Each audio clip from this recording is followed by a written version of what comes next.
Good evening all, and welcome. It's time to join me in the rainstorm for over 2 hours of stories. There are only 6 videos left for your chance to win one of the 2 surprise mystery boxes that remain. But don't worry, once the competition ends, I am releasing the biggest, best, and most insane video I've ever released, which is a prize for everyone. So stay tuned. Before the video begins, I need to let you know that I am still hosting the mega giveaway. There are only 2 surprise boxes left, and a new box becomes available every 3 days, today and in 4 days' time. To enter, all you need to do is to leave a comment, press like, make sure the bell icon is pressed as well, and be subscribed to Mortis Media. Oh, and a little note, YouTube actually takes the bell icon off.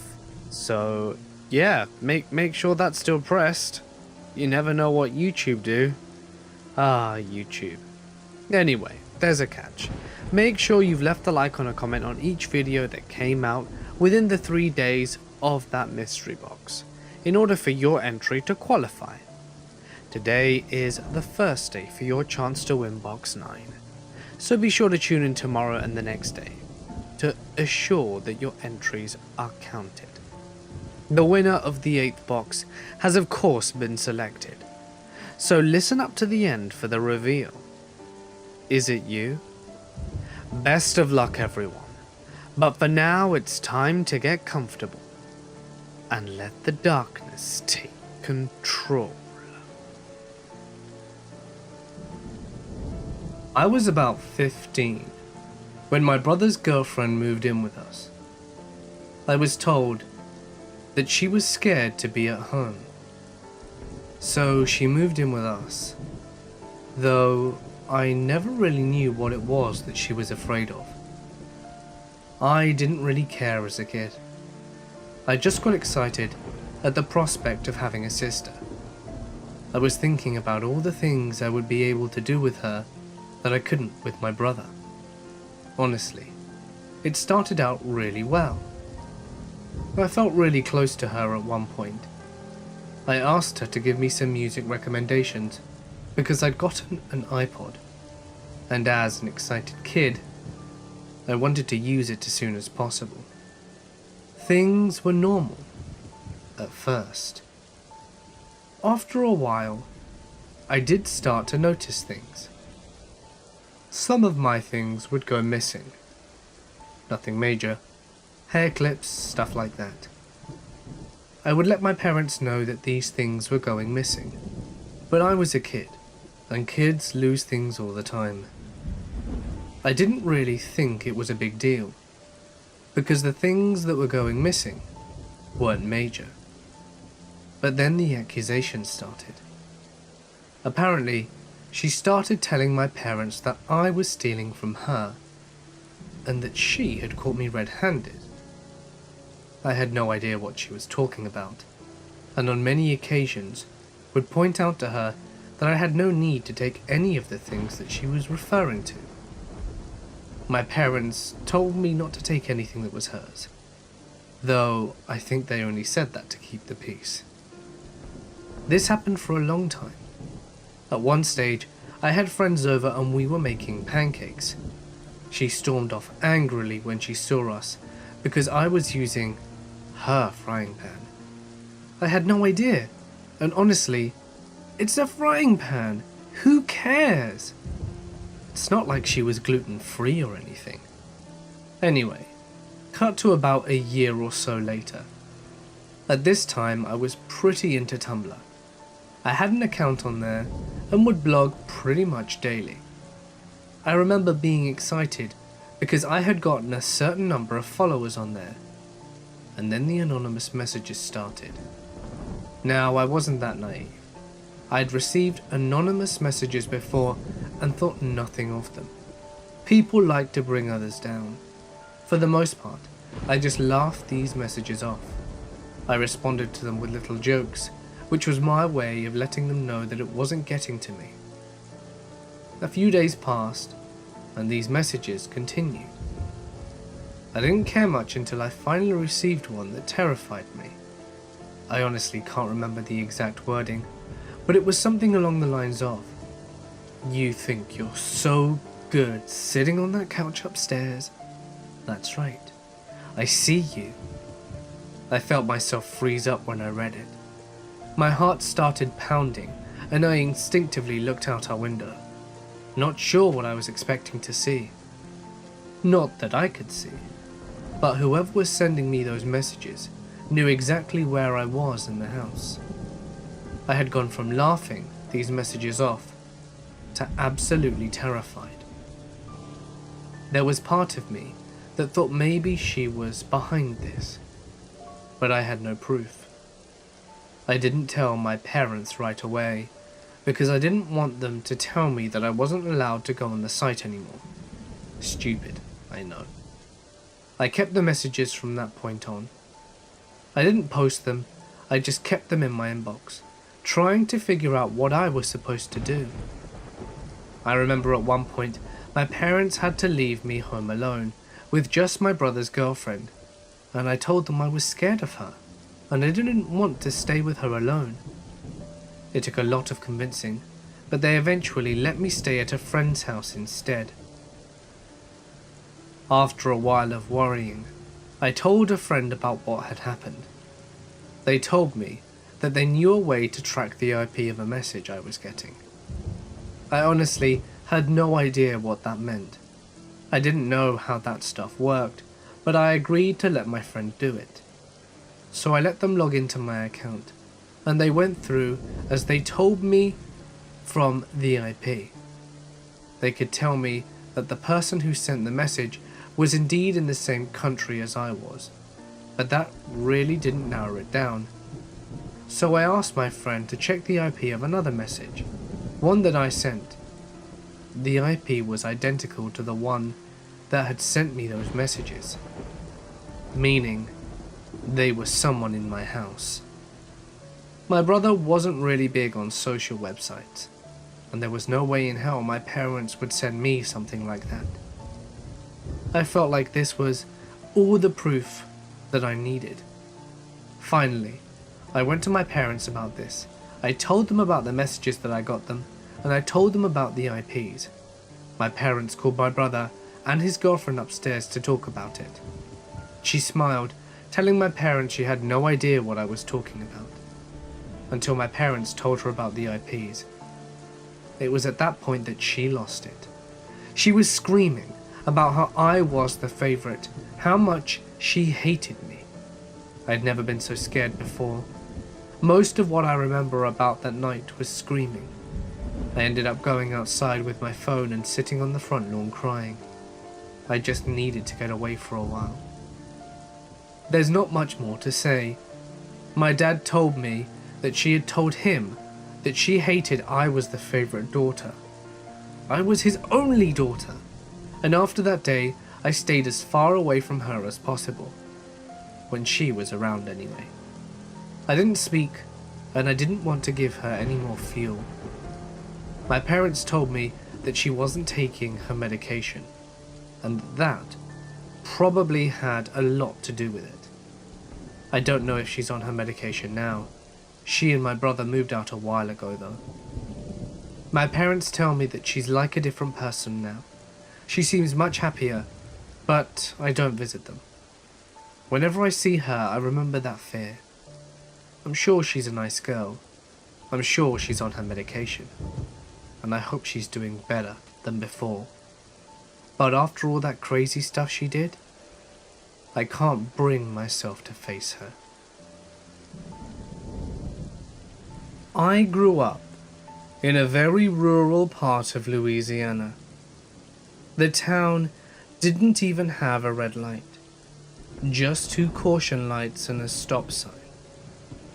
My family owns a 40-acre plot of land that is partial swamp, but ideal for small gardens and hunting and fishing.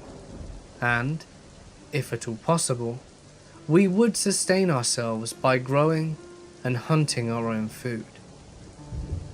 I would spend a lot of my summer in my great-grandfather's garden, picking peas, beans, corn, and whatever he may grow that year. My father was a very religious man who never joked about paranormal things and would rarely speak of such events, usually only to tell us to knock it off when we would talk about it. Every year, when we would help him set up the harvest in his garden, he would take a portion of the crops and leave them on a basket at the furthest edge of the garden. One year, I think I was around 10 at the time, I asked him, "Pa, why do you leave those there like that?" He quickly replied, "For the Indians. Don't worry about it." I quickly dropped the matter and resumed what I was doing. That night, I lay in bed wondering what he had meant by the Indians. The next morning, I woke up unusually early and decided to go down to the garden to see if my grandpa was there already. I took the trail behind our house that led to the back portion of the garden. Coincidentally, by the area the food would be left.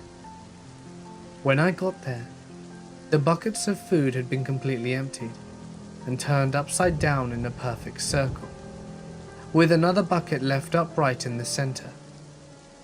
Finding this strange, but fearing I would be in trouble for bringing up the matter, I acted as if I had never seen it, and carried on looking for my grandfather when I realized he wasn't in the garden.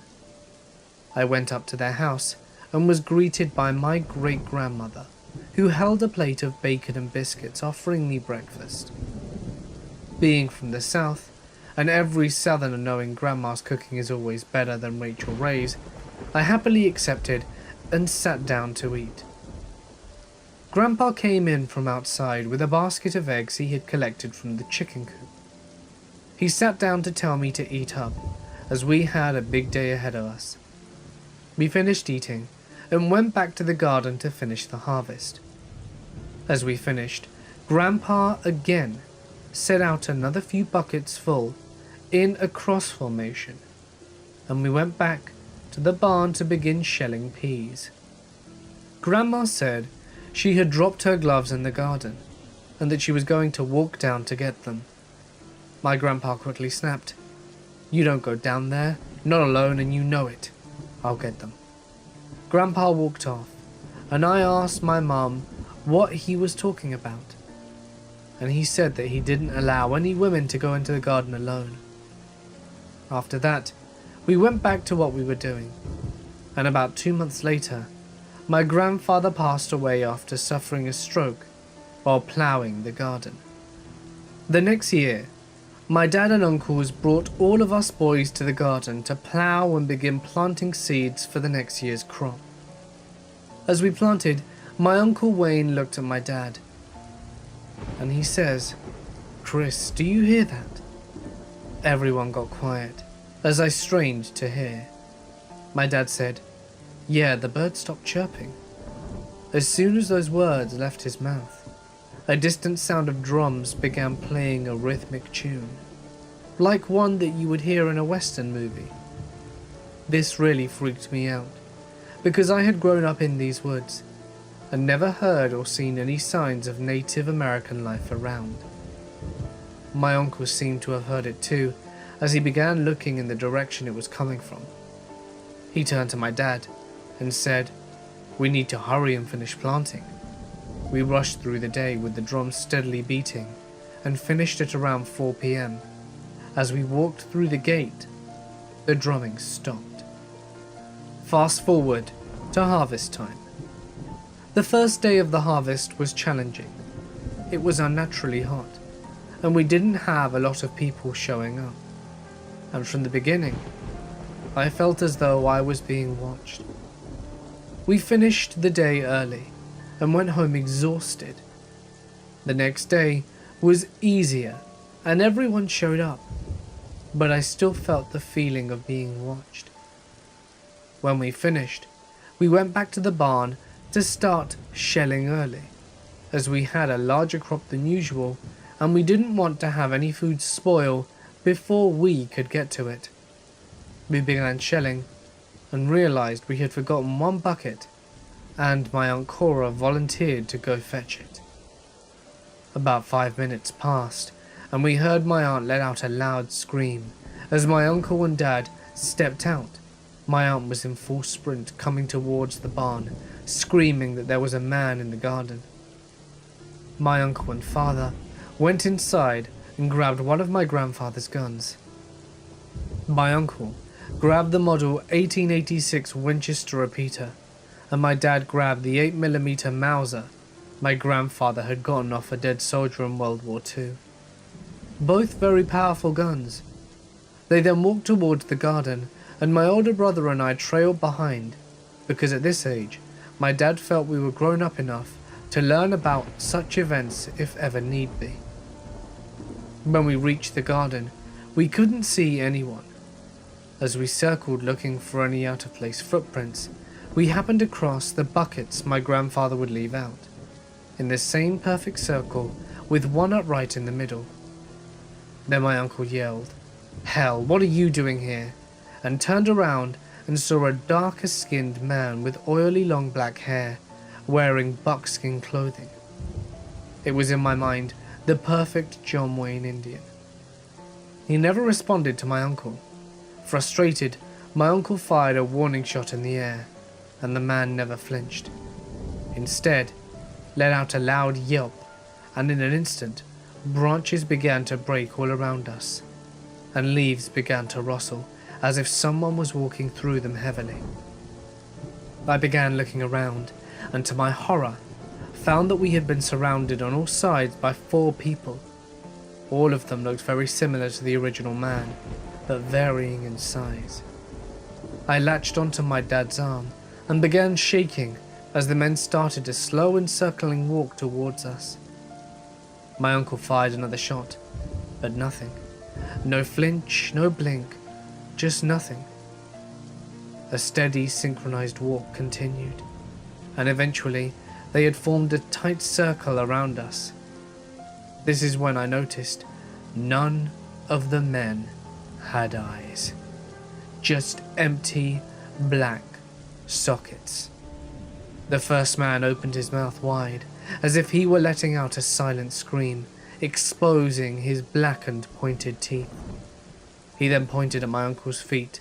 As we looked down, we saw 13 perfect circles forming a cross on the ground on his feet. It was then we realized we hadn't left the buckets like Grandpa had. When I looked back up, the men had pointed to me, and my uncle slowly turned around and walked in the direction of the swamp, past the circle of buckets, vanishing into the trees. We all ran back to the barn, white as snow and trembling. My great-grandmother had her Bible out, praying as we rushed into the door. She jumped up with relief and fear and bear-hugged us all. She said, "When Paul goes, they come." She whispered that, and those were the last words she spoke all day. We later asked her why it happened, and she only replied with, "Don't forget the cross." To this day, we haven't figured out why it happened, but we will never forget to leave the buckets and a perfect cross for those Indians, or whatever they could be. On occasion, you can still hear the drums and get the feeling of being watched whilst in the garden. If any Native American historians can explain why this occurs, and what the bucket of food in a cross symbolizes, I'd love to hear it. My grandmother has since passed away, and we are all left wondering why this is happening. There was one time where we were testing the oxygen generators during a fire drill before going underway. To give you some context, the oxygen generators are about the size of a small car and use electricity to make oxygen, and there are 2 of them in a small room. I would say 15 by 30 feet big. This room is filled with pumps and pipes, and there are 2 ways in and out of the room, a metal staircase to go to the next level, and a door to go into a hallway. The fire drill was to put out a fake fire in this small room, while safely managing these oxygen generators. The fire drill started, and we have 2 teams with 2 fire hoses, people monitoring the drill, and a guy managing the 2 oxygen generators going into this place. There are probably 15 people in this small space.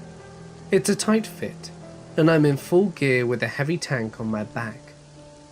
The next thing I know, I hear the guy on the generators yelling at the top of his lungs for everyone to get out now. He's pushing people out, telling them to run. People are not sure if it's part of the drill. Some people run, others stay. I was one of the 7 that stayed. I looked over to the generators, and this guy is pushing buttons, twisting valves and pulling switches. He then just starts running to the stairs. Turns out, the guy was trying to stop them from decompressing and exploding whilst killing everyone in the room. At this point, I realized it wasn't part of the drill and started pushing back. I got to the doorway when everything went to shit. I saw the brightest light I've ever seen come from those oxygen generators. After that, I saw the man that was running from the generators get flung like a rag doll through the railing on the metal stairs. About the same time, the shockwave hit me and flung me into a steel wall. I wake up in the hallway, being dragged away with my ears ringing and my back messed up. I was covered in water. Everything was covered in water. Turns out, the explosion compressed the water right out of the air. The explosion was so loud, people heard it through a 3-inch steel door over 100 feet away. Thankfully, nobody died, and the guy that saved me got a medal and is still in the Navy today. I accidentally joined the World Mission Society Church of God, which is a Korean cult that believes in a man named Aung San Hong as the second coming of Christ, and the current leader is a woman who he selected as his spiritual wife. Typical lavish affections and gifts at the beginning of the process, and slowly they start to infiltrate your life. Once I realized it was a cult, they left out a lot of the details in the beginning and started slowly letting on. I started to distance myself. It was very hard because a few of them had become really close friends to me. Certain members followed me to my school building and waited for me outside my classes. 2 of the girls called me crying, begging to go to heaven with them. It was so tough to say goodbye. They really believed what they were preaching. Then I moved to the States and only received an occasional email from them. They still reminded me of my life number, just in case I ever wanted to go back to a church in my region and need to fill out any forms. A life number is what you receive the first day when you're baptized into their cult. The organization received an award for philanthropy from President Obama a few years ago. Genuinely kind people, always helping the poor, needy, doing volunteer drives, etc. Huge presence in poorer countries in South America. They also have expanded pretty extensively in Southeast Asia and China. But I ain't about that cult life. On the bright side, if it turns out that Aung San Hong really is the second coming of Christ, I still remember the prayers and shit, so I'll be all good, I guess. I lived and grew up in the middle of nowhere. Literal nowhere. A Pacific Northwest National Forest, to be precise.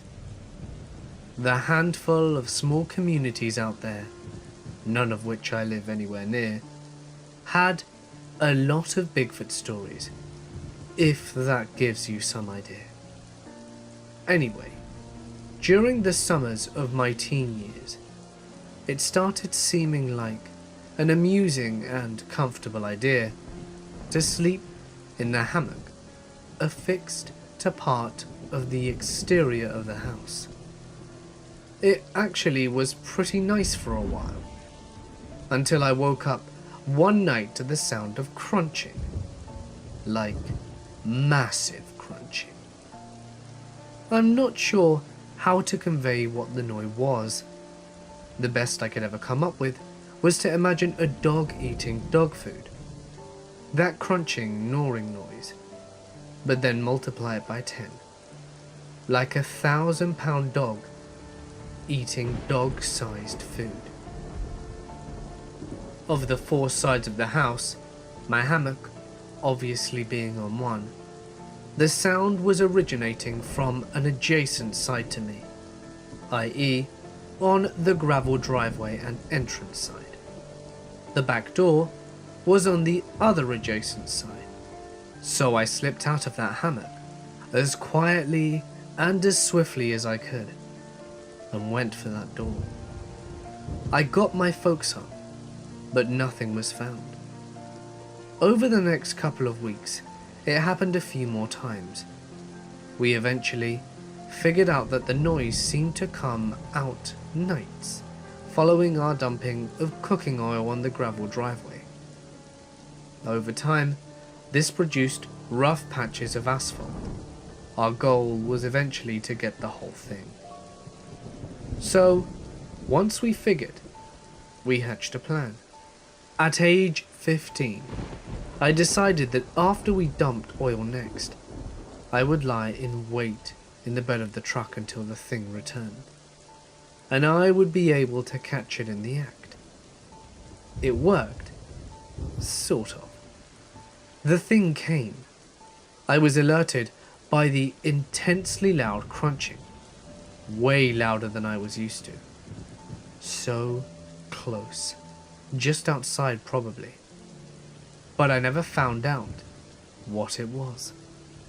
I was too scared to sit up and look, nor did I have the nerve to try and trap again for a long time. And after that, I never heard the crunching again. I guess whatever critter it was moved on. I've no doubt there was a mundane explanation for it, but I didn't discover it. Sure, it could be a bear or elk, or other large animal doing something weird and unexpected, like rolling in gravel. But that's not what it was sounding like to me at the time. And I've never gotten a definitive answer. So the mystery still haunts me.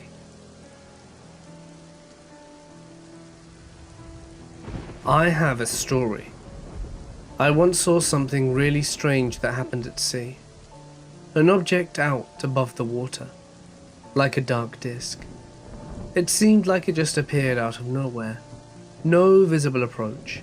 Just 1 second it was clear sky, and the next, there's this hovering black object over the water, a good bit. This was happening in the middle of the day, and we were standing on deck looking at it, with a couple of guys shouting about it with the typical, "What the hell is that?" This thing hovers there for about 30 seconds, then, faster than we could see, hits the water. I assume it did, because there was a big splash, and it was obviously something that had gotten from the air into the water and disappears. A minute later, 2 FA-18 Super Hornets burn past directly over where this thing was hovering, not more than a minute or so before. The jets looked like they immediately pulled up after flying by the position where the thing decided to hit the water. This thing literally was there and it was gone. It looked black, but may have just been a shadow from the sun.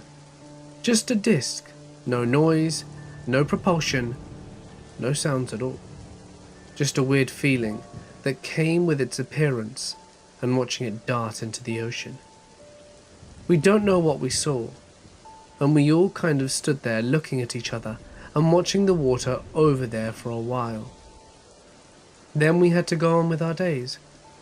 No one ever told us what it was, and it seemed too unbelievable to ask anyone. No one wanted to go on over the radio talking about UFOs or aliens either. And, as we all just assumed, the authorities knew, because there seemed to be Navy jets flying after it. I don't think anyone really reported it. Who do you even think reports that when the US military says they aren't interested in them? One guy did take some video of it, and also caught the fighter jets fly past after the object entered the water. So, whenever I hear of, oh, if there was some UFO, someone would have caught it on camera, I tell them this: there are, and we have. I don't know what it was, but I don't think of UFO people the way I used to. I also guess from this that if they can move so fast, that's why we don't see them. Then it makes sense too. I lived and worked at a science camp in the mountains near Los Angeles.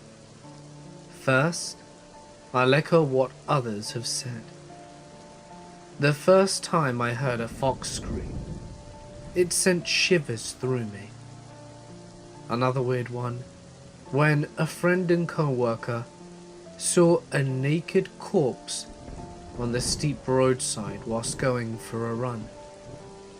He ran back towards camp to call the cops, but ran into a police car first. He told the cops what he saw. That was the call he had responded to. The cop asked if the bear was still dragging it away. They never ID'd the body, and it didn't even make the local news.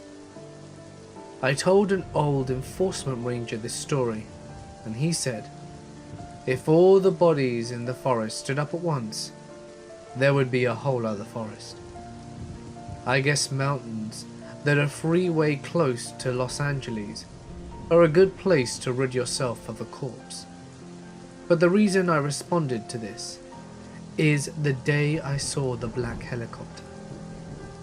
I was shutting and locking the Forest Service gate that barred entry to the road that led to camp one morning. From the valley nearby comes a helicopter, lower and louder than normal. It flies right over top of me. It is flat black with no markings, and it continues down the next valley. I was planning to drive down to town the same direction, so I basically followed it. A few turns later I see it again, landing in a large turnout, next to the other one. Yep, 2 flat black helicopters with no markings. I drove by slowly with a dumbfounded look on my face. The pilot of the helicopter that was landing waved at me.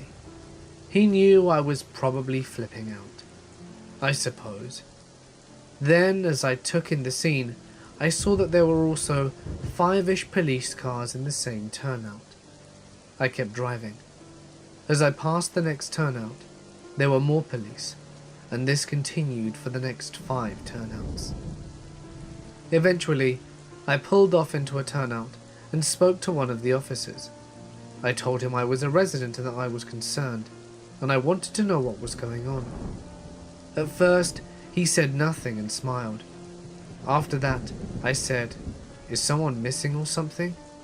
As many idiots get lost up there, and many motorcyclists launch themselves off corners. He just sort of half grinned and said, "Somebody tried to." And that was all he said. I gave up and drove on. Now every turnout I passed had a van in it. They were all service vans of one type or another. I remember a Com-Ed van, a cable company van, another Com-Ed van, etc. This continued for 4 to 5 turnouts. As I reached the bottom of the mountain, I turned my car radio to the AM news station. Nothing was mentioned. Nothing was on the nightly news either. I told my brother, a detective in another state, and he said probably DEA. There's a whole lot of weed being grown in the Angeles National Forest. If anyone has info, I'd appreciate it. I'm still wondering what the hell happened that day. This happened to me when I was 4 years old, and was still living with my family in San Diego, California. It was a summer morning, and, as was customary for my family on the weekends, it was dedicated to go to the closest swap and meet to do some shopping right after having breakfast at our favorite pancake place. Before I share my account of what happened, I need to make 2 things clear. The first is that I am a female, and even though I'm Caucasian, I have very curly black hair that often makes people think I'm Hispanic or biracial. Secondly, there were 2 things that always, and I mean always, made my father distracted when we went out. Women and tools. Now on the day in question, my father was looking for some specific tool he needed to work on an armorine he'd been asked to make for a client. While my heavily pregnant mother had decided it was time to buy the last item she needed for the baby before she could go into emergency labor. To save time, my mother and my 8-year-old brother stayed behind to check baby stuff in the stands closest to the food court, right in the middle of the place, because my brother was older and he'd been assigned the role of man of the house, while my father took care of his shopping. This left me under the care of my father. My father took me to check the tool stands that was located at the opposite end of the row. As expected, and despite my mother's warning him several times that morning not to let go of my hand as he'd done that previous week, which had resulted in me getting lost inside a department store because he got distracted, he let go of my hand as soon as a young lady asked if she could help him with anything. He pointed to a toolbox that had caught his eye, and he went around the table and she offered to open it with him so that they could check the tools inside. When I felt bored just standing there, I turned around to see if my mother was still checking the baby stuff, thinking I could perhaps go with her instead of staying there and looking at boring stuff. But I didn't see her or my brother. I stayed on the same spot waiting, because I'd been told the week before to stay where it was easier to find me if my father forgot about me. As time dragged on without my father checking up on me, I realized that he wasn't going to come back. I looked around, but he was nowhere in sight. The young lady was there, but she was now talking to another customer. I waited a while longer, thinking that perhaps he'd gone to the van beside the stand to check out any other tools they kept in there. I was feeling increasingly scared by then, so I took a few more steps into the stand and called out for my father. He wasn't there anymore. Figuring that he'd forgotten all about me again, I walked back to the stand where my mother and brother had been, but they were no longer there. I began walking around looking for them, but I couldn't see them in any of the stands that I passed. To make things worse, that day at the swap and meet was packed, so it was hard to see them with all the adults towering around me. To this day, I don't know how I managed to stay calm and find my way to the side entrance where my father had parked the car. Before I continue, I needed to say that even though I'm a girl, my parents often dressed me in some of the clothes that no longer fit my older brother. This wasn't due to some crazy belief or anything of the sort. It was only that we were kind of poor, and it was cheaper to have a daughter wear their eldest son's clothes sometimes, while they saved up to get me girl clothes. That day, I was wearing some denim overalls, a white t-shirt with yellow lines on the sleeves and chest, and a pair of brown Oxfords, instead of my usual Mary jeans. My hair, due to being so curly and untamable, was kept somewhat short, so I was often mistaken for a boy.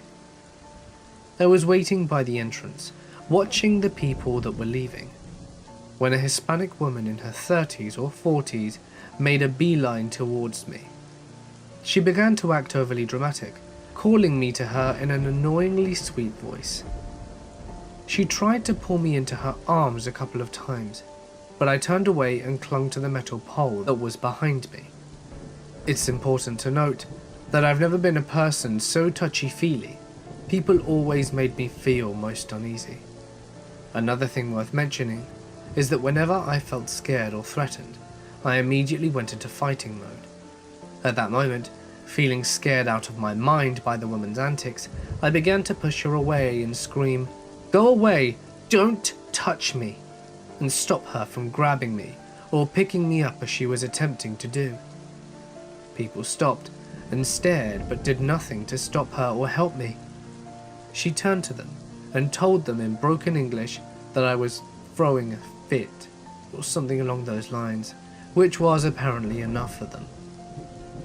At this point, I was sure that no one was going to help me, which made me think that I had to get out of this on my own. I began to act more aggressively, screaming louder to try and get any attention. The woman then yanked me away from the pole and tried to pull me towards the parking lot. This is when I began to bite and kick, calling for my mother and father as loudly as I could. This is when an elderly couple rushed to me asking, "Darling, are you all right? What's the matter?" I told them she wasn't my mother and she wanted to take me somewhere I didn't want to go. The old man picked me up and the old lady left to call security. The woman kept trying to pull me by my clothes and legs, but he held me tightly. Two younger men finally walked over and restrained her, and I remember the old man wearing a cap with an eagle and flags on it. I asked him what the eagle meant, but he began to tell me about it, ignoring the crazy woman who was screaming like a banshee. Mr. Ralph was telling me about the medals he won during the war, when I heard my mother call me, almost out of breath somewhere behind us. I saw her rushing to us, dragging my brother along. Mr. Ralph put me down and explained everything. It took my father a long while to show up, popping up out of nowhere, turning as white as a ghost when he saw the police officers talking to my mother and the elderly couple. My mother was furious and gave him quite an earful for being an irresponsible shit yet again.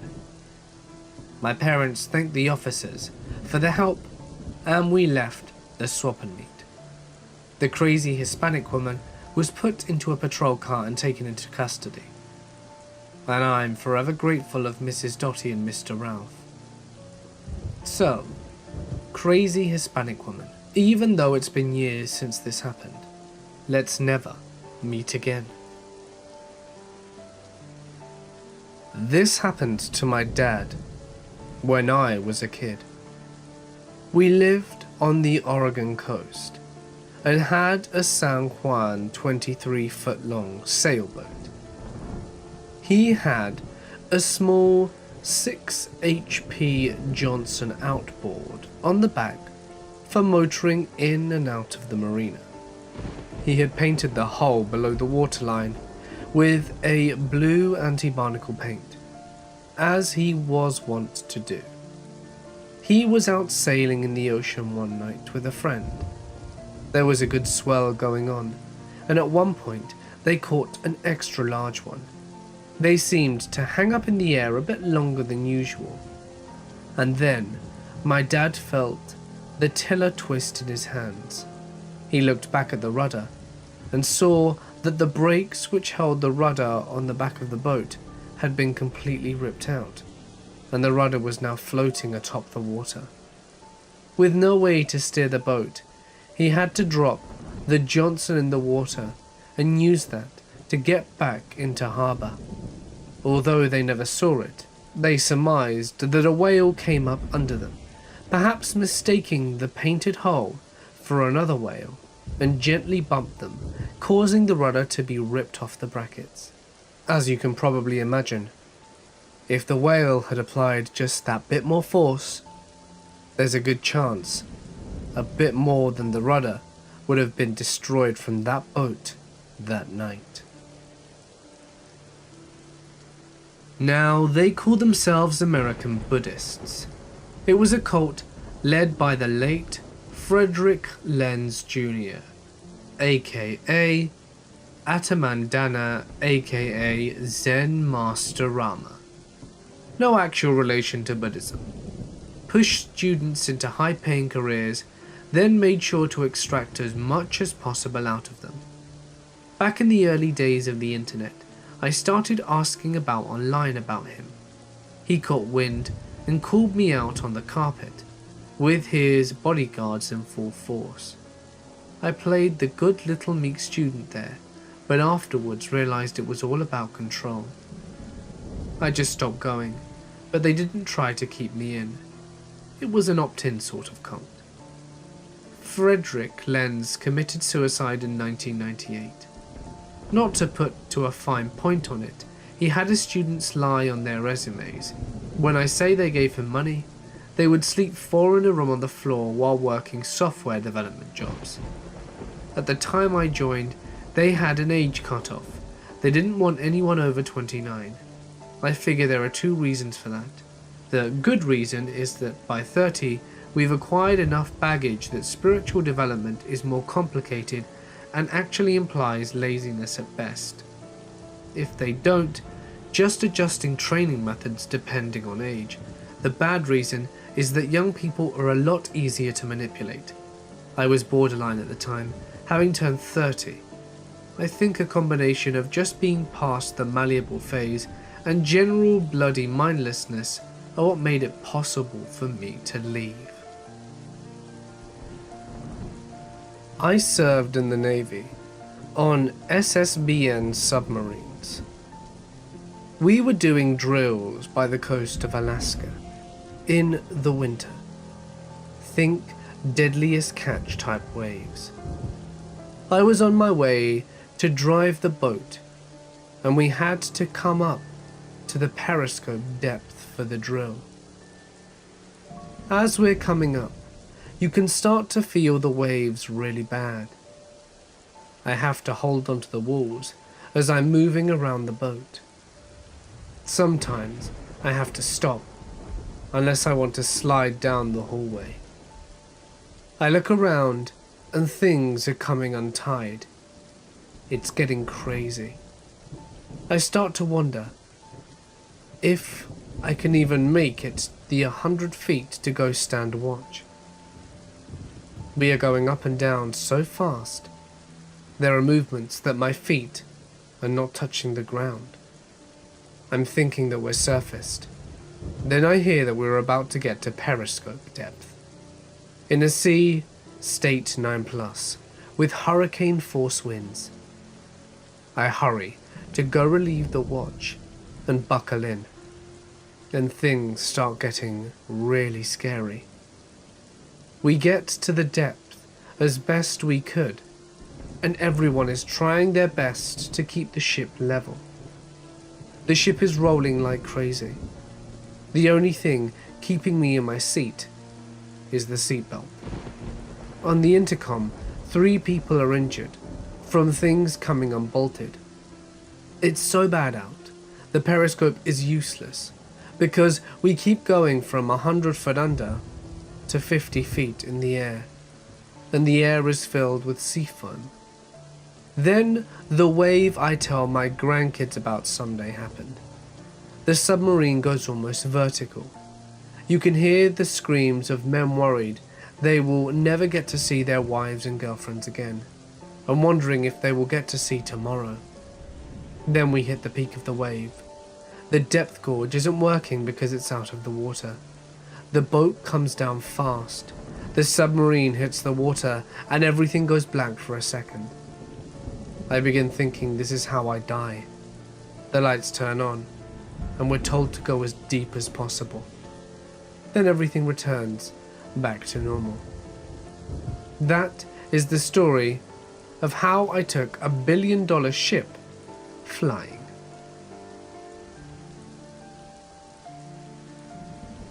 I live in the mountainous area of western North Carolina. I generally go hiking in the woods often. I'm quite familiar with the entire area. It's usually safe, with the exception of bears and mountain lions.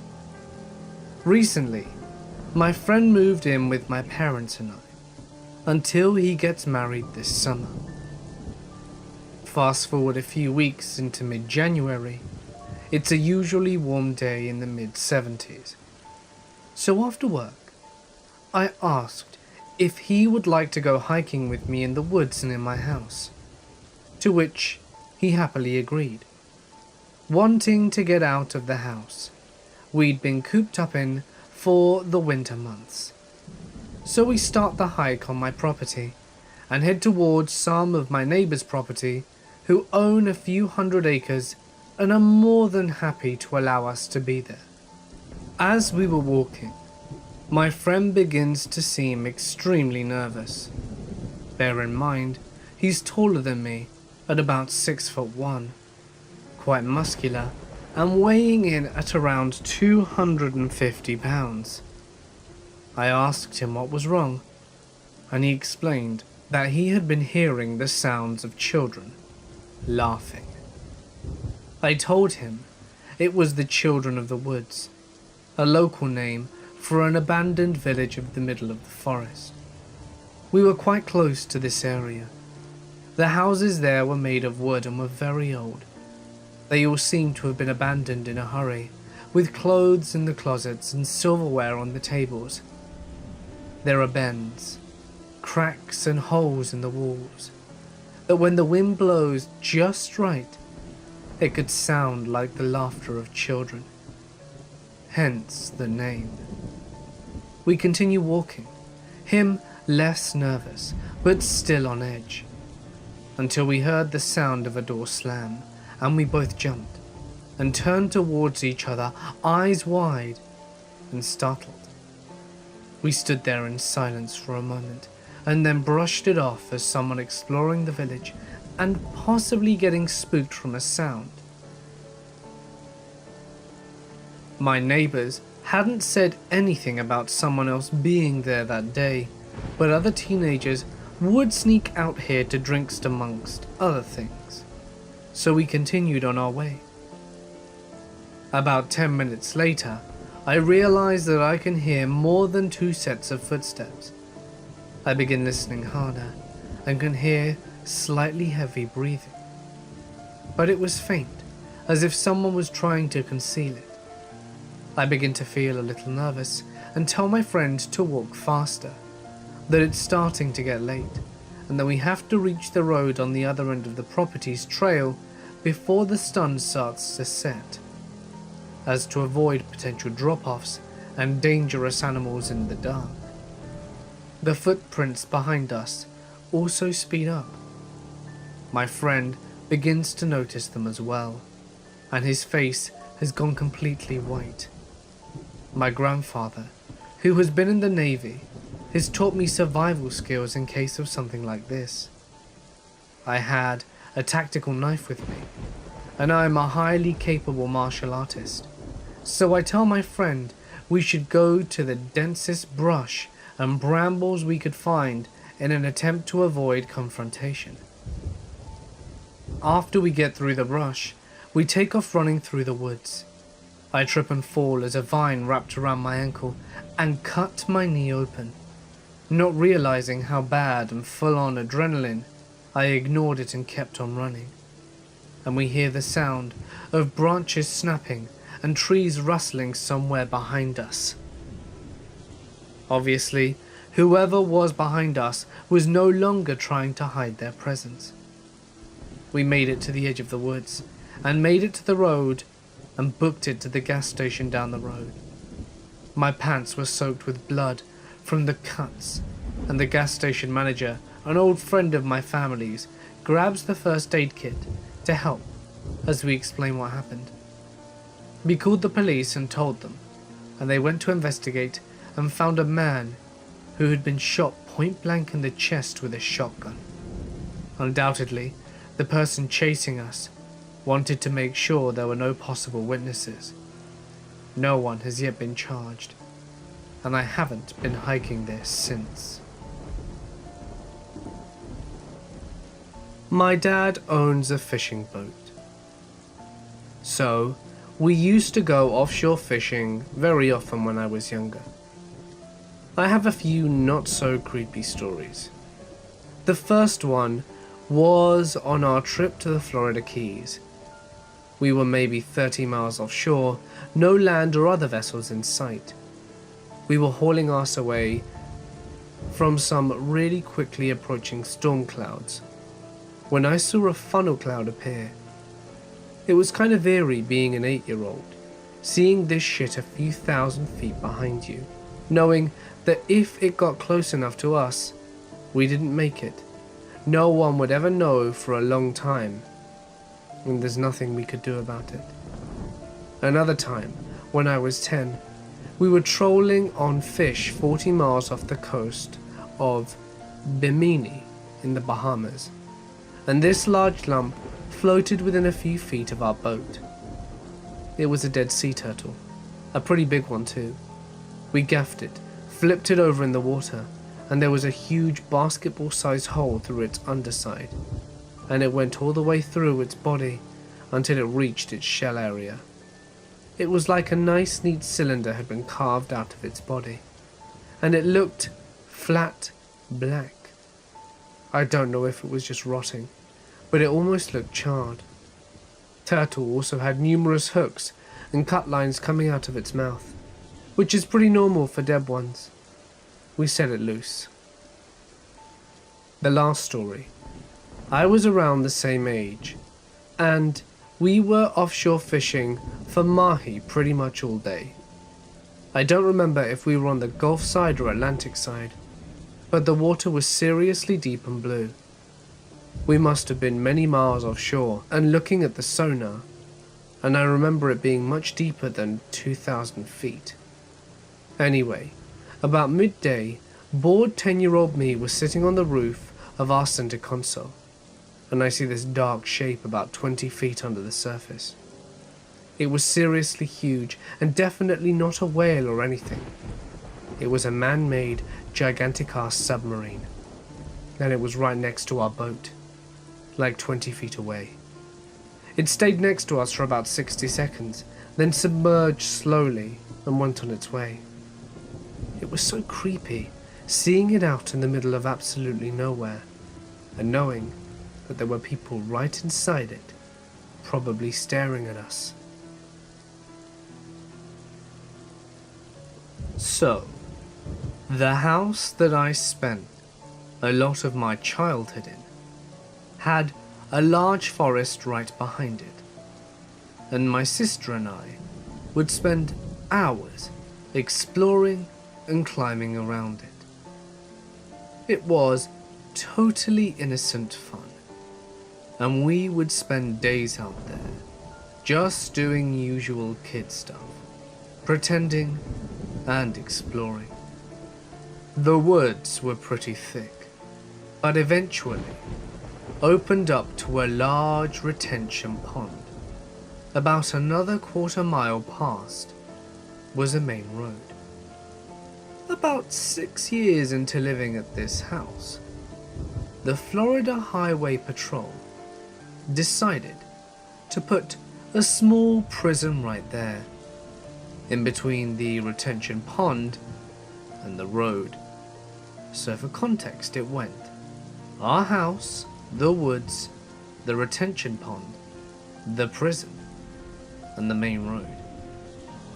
My sister and I Really didn't think that much of it at first. We kept exploring and hiking out there. Then one day, we went a little too far and got close to the edge of the prison. We were walking the perimeter of where the retention pond met the forest and walking towards the prison. At this point, we were about 100 yards from the prison, and that's when things got weird. We walked up into what was a small opening in the forest, where there was a stump and a chair. So naturally, being curious kids, we investigated. No one was there, but when we got closer to the stump, we saw a hand-drawn map of the area, including our neighborhood, with a knife stuck through it, pinning it to the stump. A pack of cigarettes was there too. One was still smoking. We freaked out and ran home. A couple of nights later, around midnight, we're sitting in bed and hear this ear-piercing scream. What sounded like a teenage girl coming from the woods. She screamed for a while, and then it was just nothing. Complete silence and darkness. Needless to say, we didn't go to the woods a lot after that, and I still don't know what happened out there. I work night shifts in an emergency department. Creepy doesn't even begin to suffice to describe the shit that I see. Night brings out the underworld. Drugs, alcohol, sex, you name it, people seek it under the cover of night.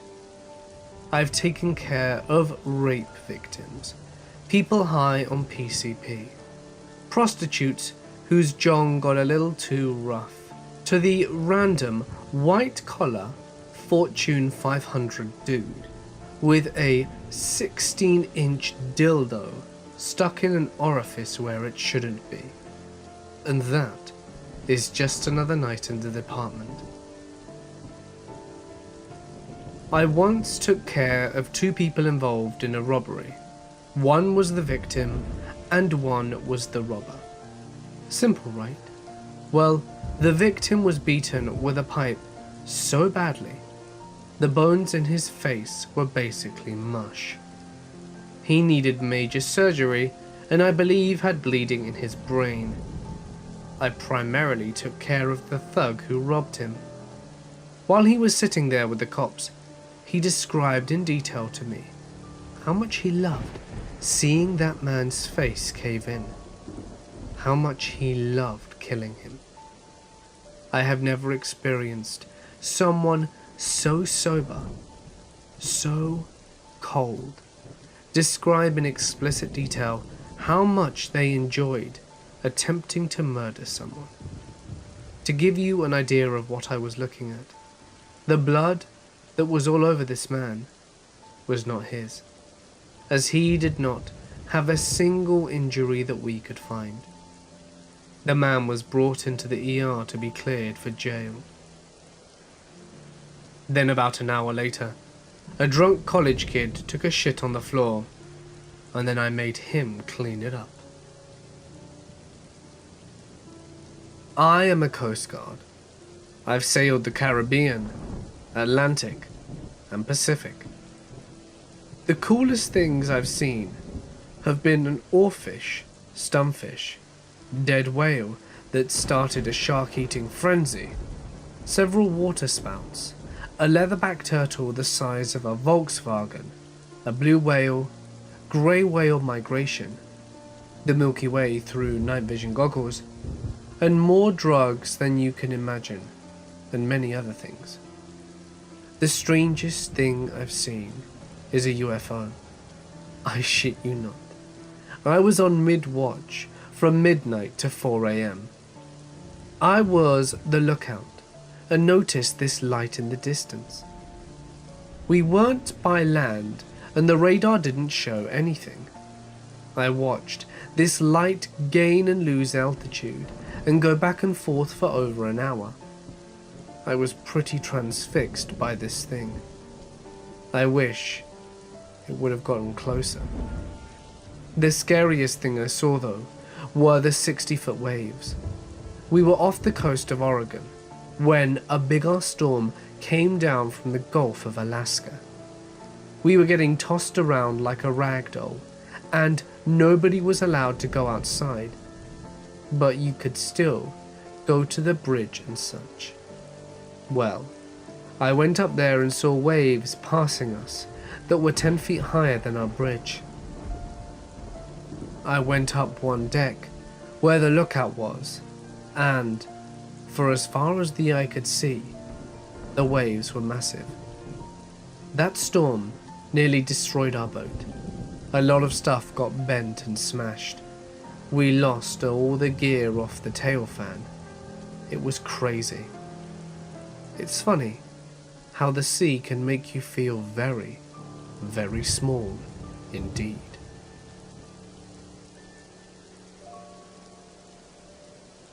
About a decade ago, while I was in the Boy Scouts, we went to a local Boy Scout summer camp to clean up after a storm. Myself and 4 other scouts were about 2 miles in the woods, clearing vehicles, hiking and walking trails.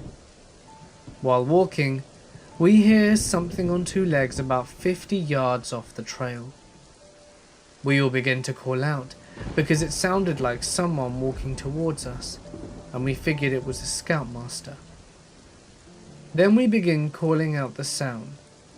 When we begin calling out, the sound stops, and after a while, we go back to clearing the paths. Then we hear the thing in the woods make an odd sound and run through the woods.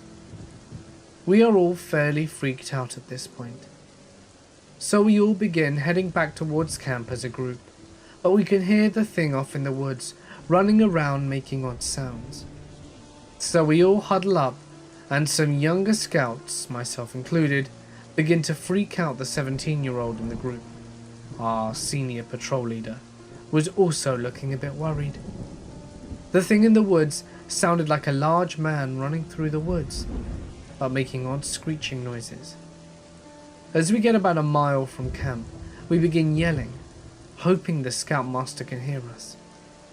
The younger scouts are saying we should make a run for it, but our senior patrol leader told us not to, so the thing wouldn't chase us like predators normally do.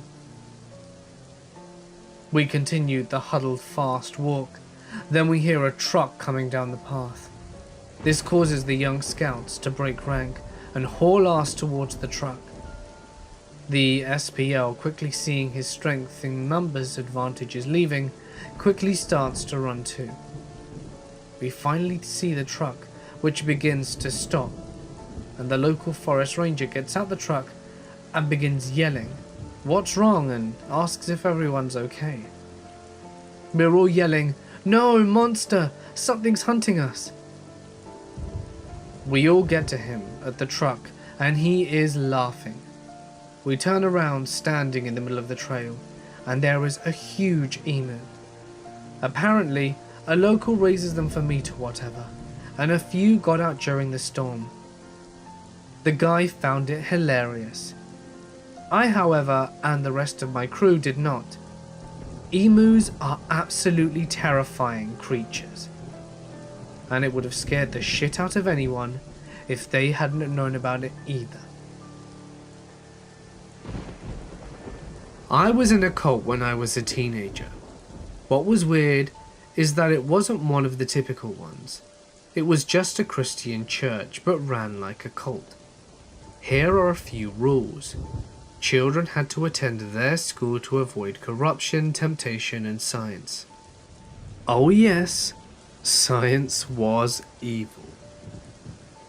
No care should be given to appearance to avoid vanity or sexuality. This included jewelry, hair products, and even perfume. Girls should not talk to boys or men without other people present, lest we tempt them to sin. All music must be glorifying God, or it cannot be listened to. You must donate 20% of your income. Everyone must donate at least 10 hours a week to the church. We had food banks, hot dinners for the homeless, and even charity clothes shop. It was weird, you didn't even realize it was a cult until you were so far in. Friendly people, lots of charitable work, and sermons straight out of the Bible made it seem normal and even good. Hey, join the school, it's private education for free. Except it was horrible education. As an excellent student previously there, had me teach the younger kids instead of me learning anything. Don't be vain or dress slutty, sounds fine, until you're told as a teen to switch brands of body wash because the smell of you is tempting. Luckily, my parents and I started questioning things at the same time. I can't imagine being trapped in something like that now.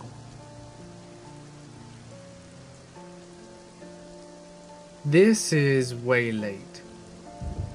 My husband and I used to work on a large cattle ranch in north central Montana.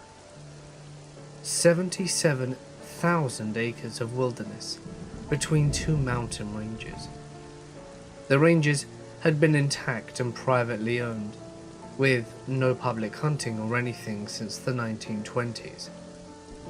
We were horseback, traveling out to bring in a small herd of cows. It was winter, so we couldn't haul to the pasture in a horse trailer. We would each ride a horse out, while leading a second horse. When we got to the cows, we would start riding the second, fresh horse. Our two working dogs accompanied us. When gathering wild cattle, you require the element of surprise.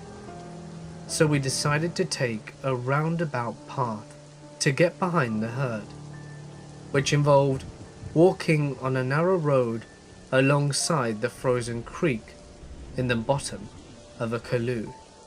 My husband's second horse that he was leading would not walk in a line behind him and kept dancing around onto the frozen creek.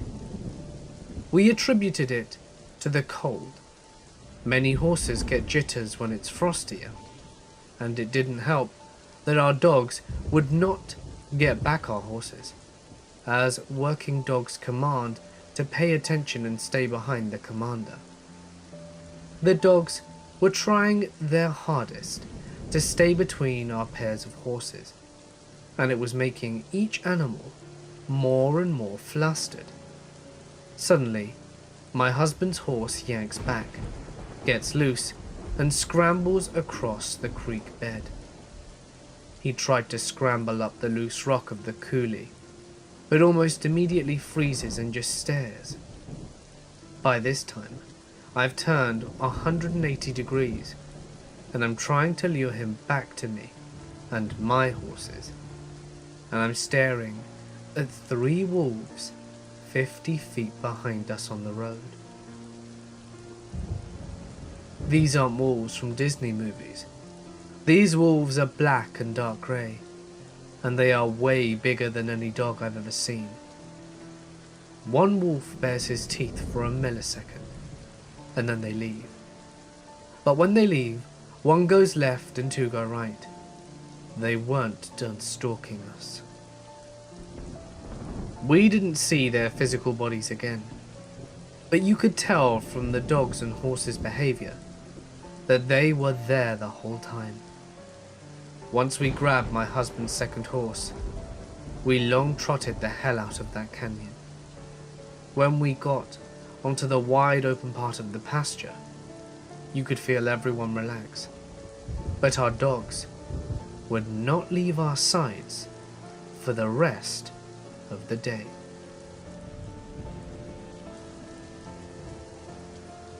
When I was in middle school, my friend Jake essentially lived at my mother's house, as I had more than one, due to him having a very dysfunctional family. We typically crashed on these rickety old couches in my unfurnished basement, which, besides the insulation and concrete, was adorned with movie and music posters. We had 2 window wells down there, which allowed sunlight in during the day, as well as a bit of atmospheric moonlight when we went to sleep, typically at around 4 in the morning. One weekend, my mums had allowed us to watch the house by ourselves, which was crazy and exciting for the both of us, yet ultimately only resulted in a bunch of empty soda bottles, pixie sticks, and a cumulative 40 hours of gaming between the 2 of us.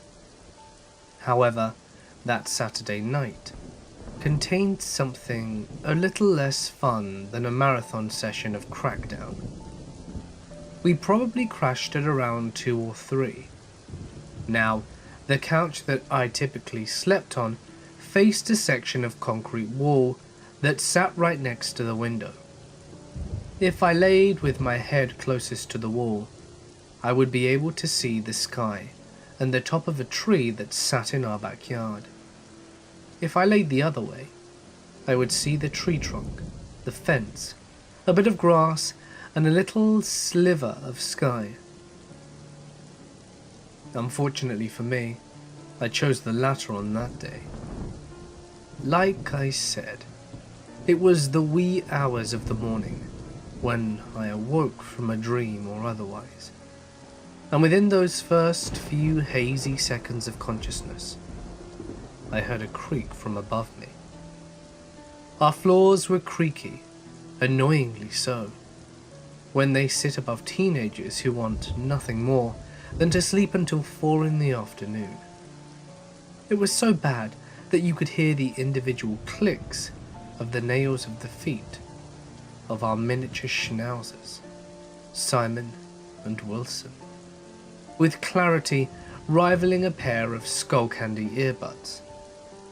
So I woke up, and immediately froze when I heard one long creak from the floor above me.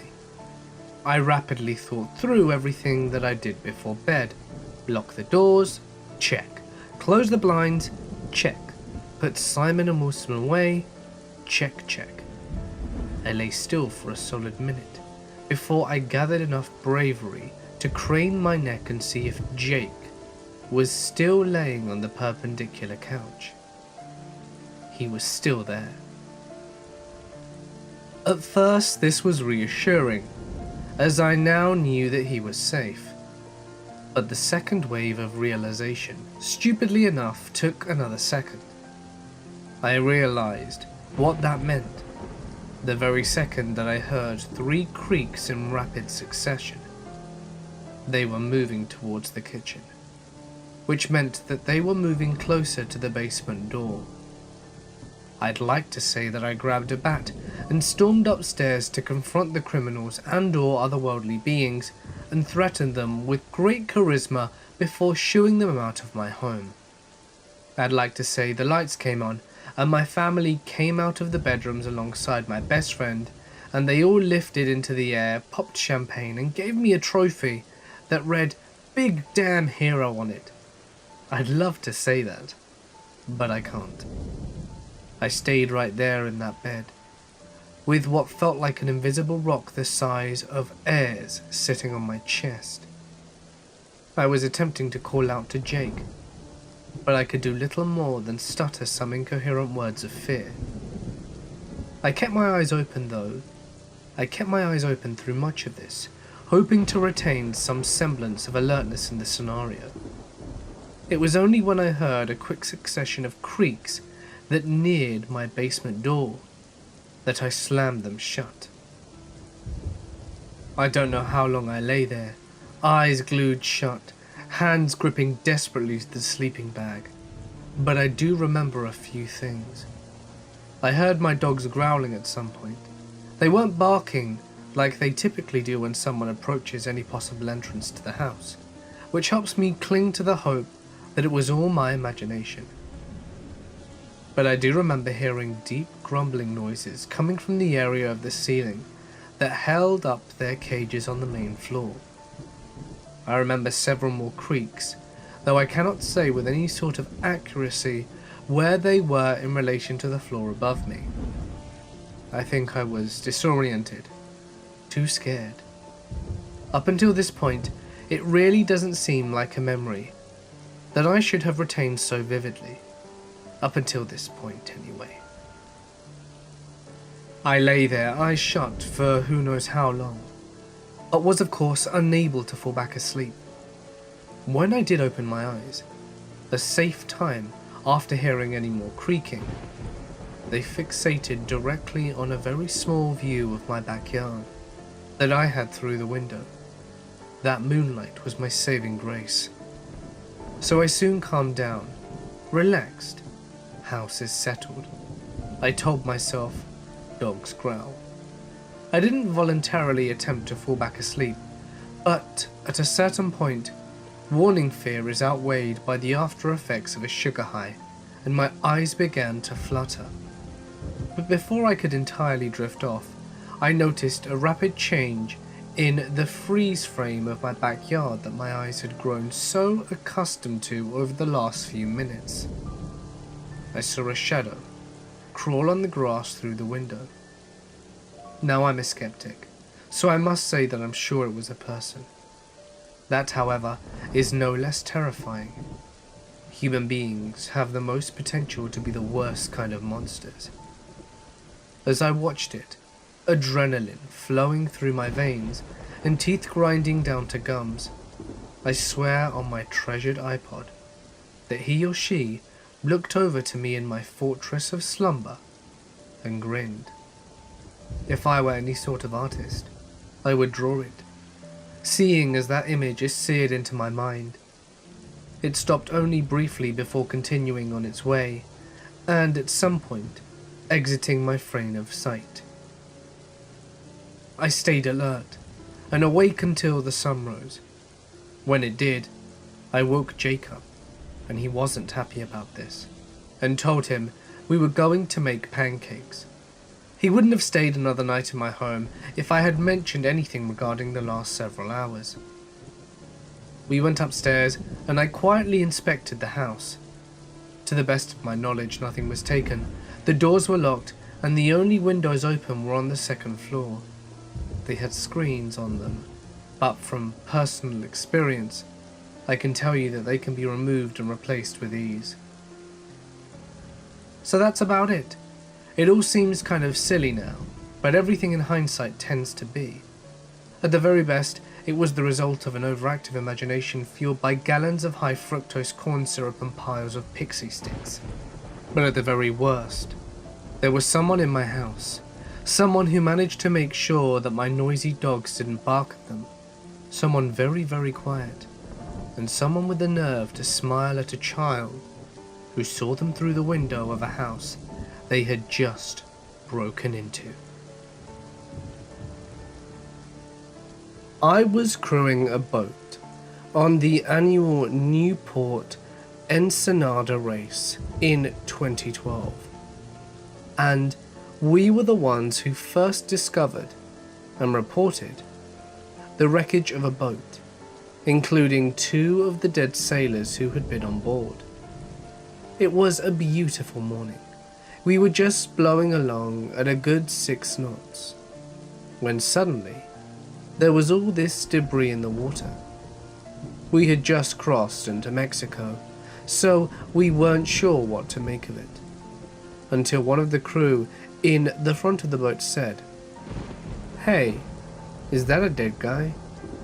Sure enough, it was a shirtless body, floating face down in the water, amidst a lot of other debris spread out over a large area. Eventually, we saw another body, but nothing to really tell what kind of boat it is. We weren't sure what to think of it. My first thought was a drug deal gone bad, so the captain decided to radio it in and keep on course. Let the professionals handle it. There was a Coast Guard helicopter on the scene within 5 minutes after we made the report, and then later, we learned little bits and pieces of information. For a while, We thought that it must have been a boat that ran into a large cargo ship running without lights or whatever. It gets very dark at night. And it wasn't a long time after we found the crew probably ran aground into an island in the early morning, and the boat disintegrated onto the rocks. All 4 of the crew were presumably killed, but I think they only found 3 of the bodies. So...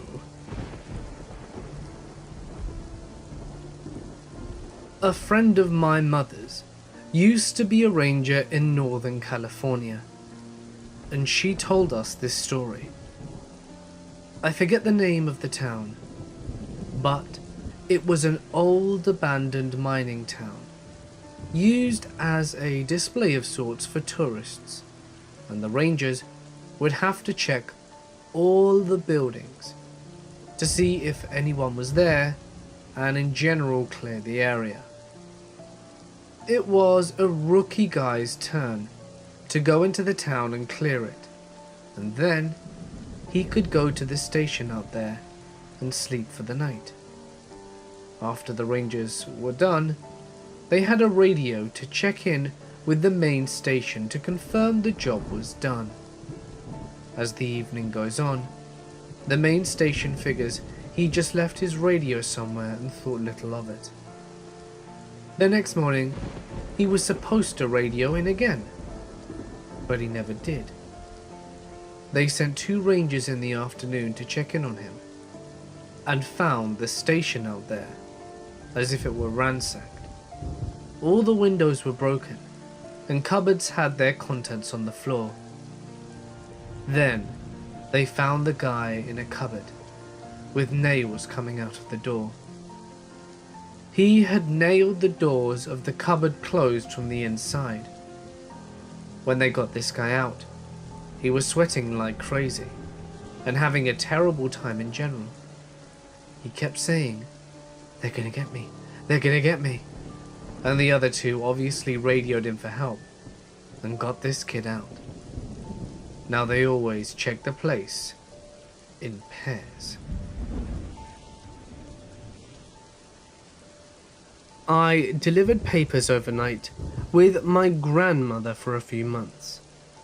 We'd leave our house at 11 p.m, get to the paper warehouse at 11:30, wait for the truck with the papers to show up, bag them, and then go out and deliver them until 4 or 5 in the morning. So this involves driving down roads in my town in the dead of night. There are a few times I nearly shit myself. There was a private community down a dirt road off a not so busy street. It was in the middle of the woods, or it at least felt like it.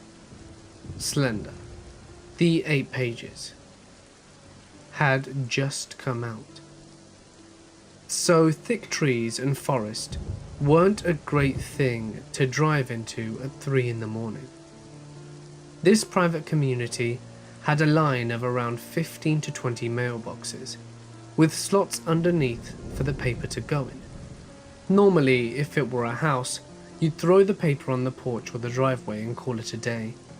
Since these were individual slots, I had to get out of the car with 15 papers and put them in each slot, and then get back in the car. I'm in the process of doing this one morning, at probably 4 a.m, going down the line of mailboxes, when I hear, "What are you doing?" in a gruff, grumpy old voice. I promptly jumped out of my skin and said, "Delivering papers?"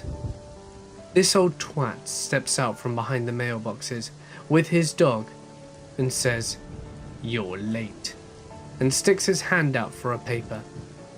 I finished putting all the papers in each mailbox slot in front of him and got back in the car. Never handed him a paper, since I wasn't going to know which number house he was. We backed up, did a 3-point turn, and left. All the while, this guy was staring at us. Screw that guy. Rogue Wave. sailing in an open ocean race. At night, my friend and I on watch during a light storm. Suddenly, the whole boat is gone. All we can see is an eerie green glow from the lights in the cockpit and the navigation station.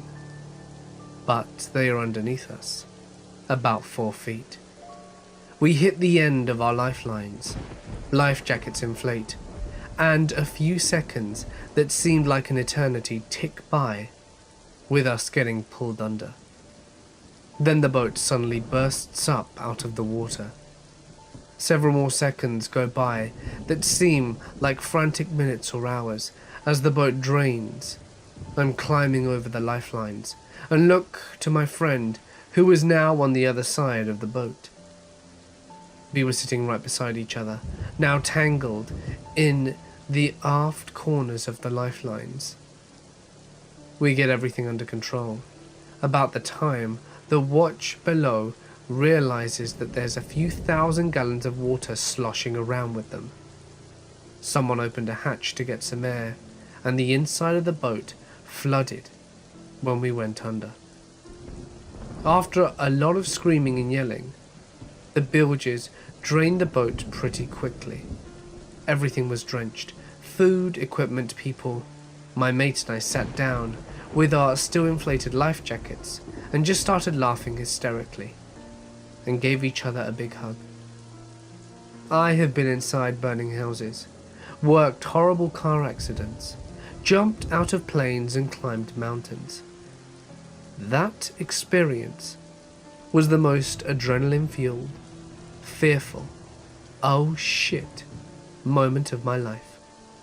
When I looked down and saw this giant 44-foot boat swallowed by the abyss, a sinking boat glowing under me, knowing I was tied to it, I thought, this is it.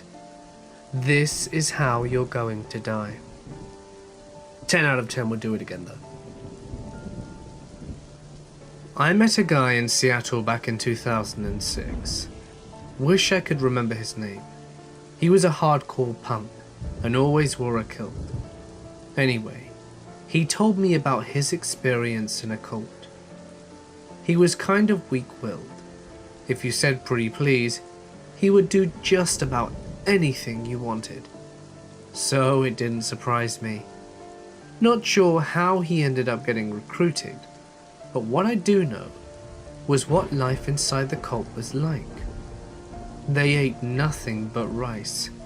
I mean, nothing but rice. And small portions too. If you're malnourished, you're more susceptible to suggestion and too weak to fight back.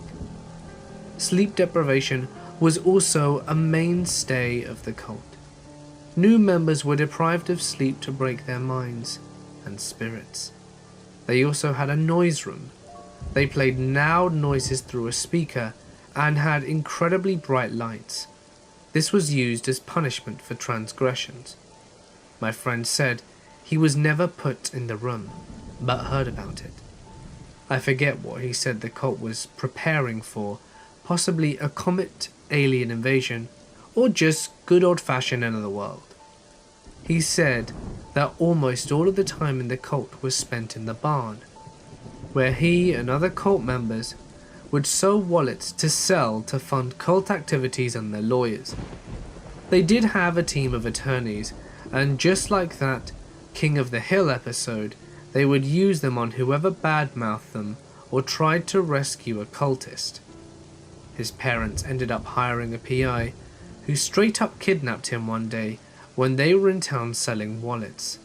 I mean, van pulls up, door slides open, he gets tossed in, tied up, bag over his head, the works.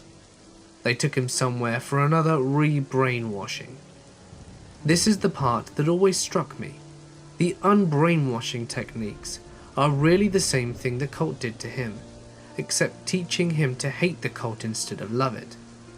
The part of the story that always struck me was how normal he was after it all. The guy lived in a barn with 30 people sewing wallets, eating nothing but rice and hardly sleeping, having no contact, with any other members of his family, and none of it struck him as odd. The summer of 2012, I was fortunate enough to join a voyage from Bermuda to Haiti on the fastest tall ship, the Spirit of Bermuda. I was on deck on a watch which lasted from 8 p.m. to 12 a.m.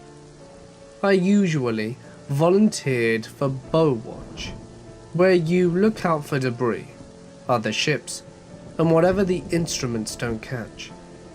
The trip was fun, although generally uneventful until this fateful Saturday. It was 11:30 p.m, and there's moonlight, some clouds and stars. I could see quite clearly, so as per usual, I volunteered for bow watch so that I could skip out on any serious responsibilities, as I was 17. I'm leaning against the forward mast, gazing at the horizon and humming songs to myself. My eyes shift from port to starboard and up and down until they lock on a cloud cruising along the sky.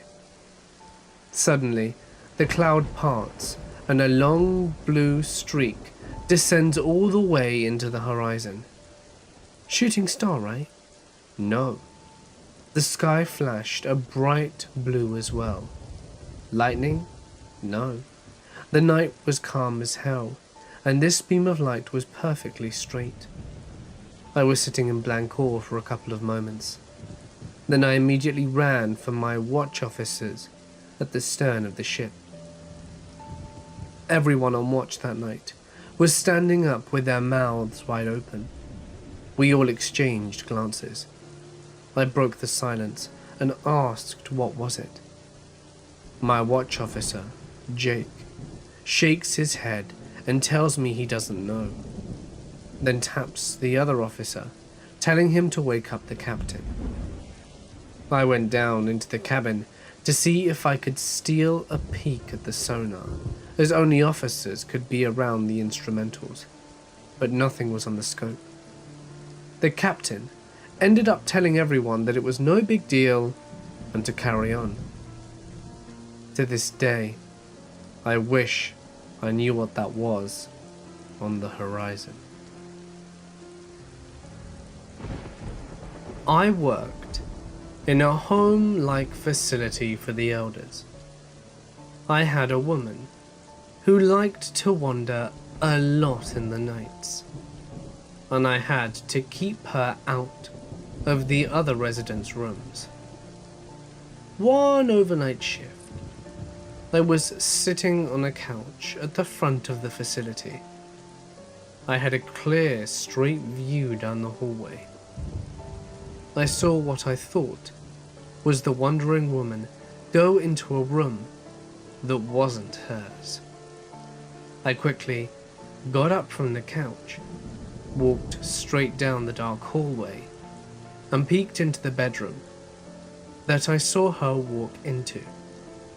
The only resident in that room was the one that belonged there, sleeping on the bed. I went to the wandering resident's room and found her still asleep in her own bed as well. I immediately knew I must have seen a ghost. Although I acknowledged it, I was still shaken. I sat back down on the couch and stared down the hallway for most of the night, not really wanting to move. My shift ended, and I went home to sleep for the day. Upon returning from my shift next evening, I was informed that the resident, in which I thought I saw someone going into the room of, had died suddenly during mid-morning. I was a little unsettled, but had to recognize that maybe one of her loved ones on the other side was there to collect her when she was ready. Working with death often, you're privy to these types of things sometimes. Some of them more nerve-wracking than others. 19 hours later, while working around 2 or 3 in the morning, I was standing in the middle of a living room that is lined with bookshelves on one side of the room. I was thinking about a particular resident that actually did not take a liking to me. The resident had passed away about 6 months previously. At the moment I was thinking about said patient, a book falls off the bookshelf. The book literally came off the shelf and landed on the floor about 6 feet away.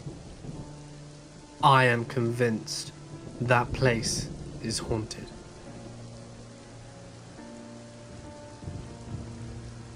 I used to live in southern Illinois, and the house is pretty isolated and down a long lane by itself.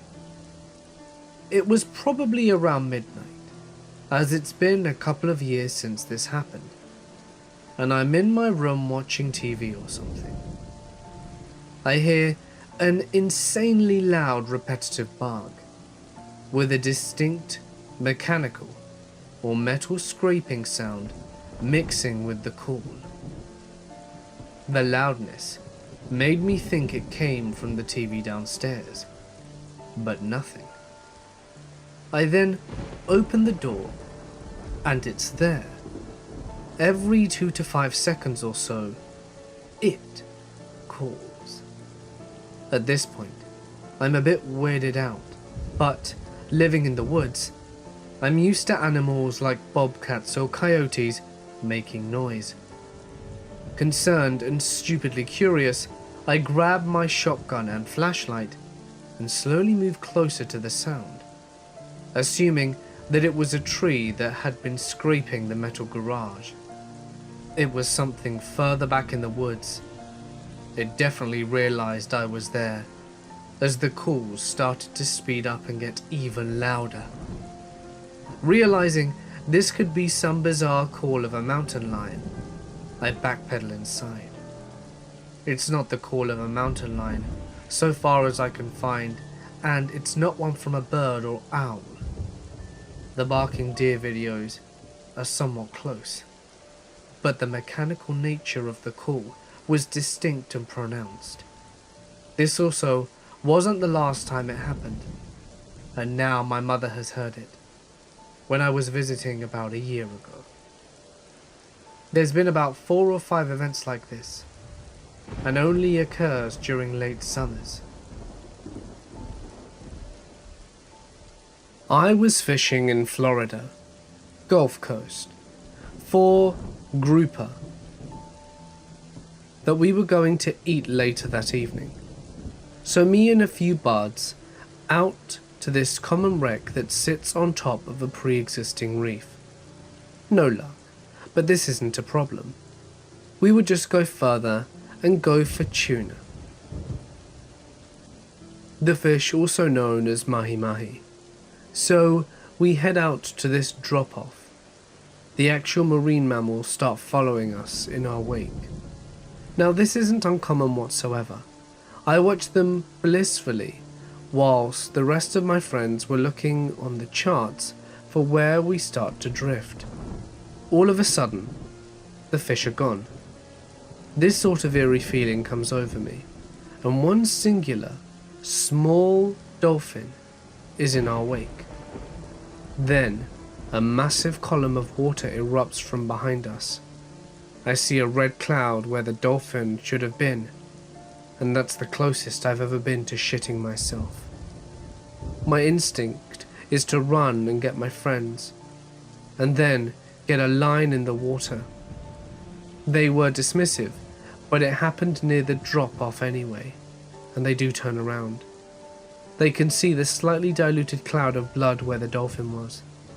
We get a line in the water, and after 5 minutes, it keels over and snaps. We get one with a wire lead in the water, and nothing bites.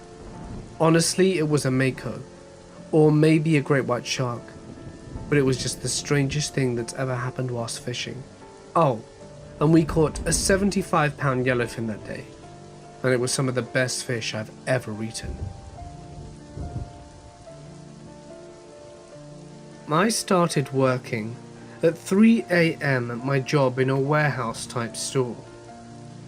The creepiest thing I dealt with was being a few minutes late for work and needing to walk from the far end of the pitch black parking lot to the door and wait to be let in. That was until I volunteered to do an overnight to watch the store when our security system was broken. The night started off with me coming in right before the store closed for the night. I got settled into the assembly area and started putting grills together. My manager said she was staying at the front end of the store for the night, so I knew I would be in the back alone. Our lights in the back are set up with motion sensors, so after about an hour or something, all of the lights went out. I was in a covered area that had its own light, so I paid no mind and continued working. Sometime later, all the lights came back on, and I assumed it was my manager walking back, so I sat and waited for a few minutes for her to make her way back to where I was. Nothing. I listened to see if I could hear footsteps. Nothing. So here I am, at the furthest point from the front door, and our security system isn't working, and only one other woman is in the store with me. My mind started spinning. I thought someone broke in and they were going to find me alone in the back. That is how my life ends. After a minute, I gathered the courage to come out and walk towards the entrance from the store to the back end. As I stood there scanning the room and listening for someone, my manager comes walking in. I tell her what happened, and she told me that was the first time she came back all night. It definitely creeped me out. I decided I had enough of assembly for the night and moved on to scanning products on the shelves. Now, parts of the store have some light and others have almost none. I got to the selection that had very little light and continued scanning, still on edge from earlier. As I was walking down the aisle, I kept hearing a sort of tapping on metal, and then I heard flapping wings, like when a bird flies off. I realized then it was probably one of the many birds we have flying all over the store that set the light sensors off. Not dangerous, but definitely creepy, being in a dim warehouse overnight. I work in the outdoor field and lead trips regularly. I once led a trip to the top of Mount Sterling in North Carolina. It's a tough climb to get to the top and about 6 miles from the nearest road. I was leading a group of 6 middle school kids and had 1 co-instructor. We were camping out on top of the mountains, and it was a beautiful night with a full moon. The kids and the other co-instructor went to bed in their tents. I chose to spend the night in a hammock that night. I was really into a book I was reading, so I stayed up and read until about 10:30 p.m. I turned my headlamp off to settle in for the night. Everything around me was rather bright from the moon, and from the position I was in, I could see down the trail we hiked to get to the top. I laid there enjoying the scenery and noticed something was moving on the trail. Bears are common in the area, so I perked up as it got closer. I could tell it was a person. We were in the middle of nowhere, and there was someone hiking up the trail with no headlamp or any gear. I was just frozen, watching this person move closer to our camp. They arrived at the top of the mountain, where we were, and just stopped. I watched what appeared to be a man survey our camp. I could only see the outline of him. He stood there for what seemed to be 30 minutes, but may have been 10. He then turned, sat down under a tree facing our camp. He was sitting up in a way that I knew he wasn't trying to sleep. He just sat there staring at our camp. I had no idea what to do. I decided to wait it out. I waited, just staring at the man whilst he stared at my camp.